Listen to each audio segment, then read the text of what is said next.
Hello dear student, কেমন আছো? I hope প্রত্যেকে ভীষণ ভালো আছো। স্ক্রিনের ওপর একটা কোশ্চেন দেখা যাচ্ছে। প্রশ্নটা কি বলেছে সেটাকে মন দিয়ে পড়বো।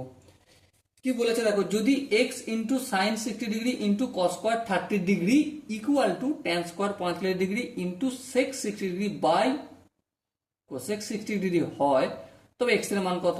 চলো ফটাফট করে আমরা করতে শুরু করে দিই। তাহলে X into sine 60 degree into cos square 30 degree equal to tan square 45 degree into sec 60 degree divided by cosec 60 degree হয়। এক্স এর মানটা বের করবো। দেখো আমরা একটা কাজ করব, এক্সটা যেমন থাকলো থাকলো, সাইন 60 ডিগ্রি ভ্যালু কত? অবভিয়াসলি √3/2। কস 30 ডিগ্রির মান কত? অবভিয়াসলি √3/2, কিন্তু এখানে স্কোয়ার আছে তাই এটা হোল স্কোয়ার করব।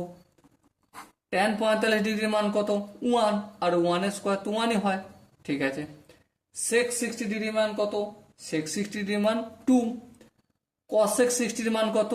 কসেক 60 মানে 1/sin 60, তার মানে √3/2 হতো, এটা 2/√3 হলো।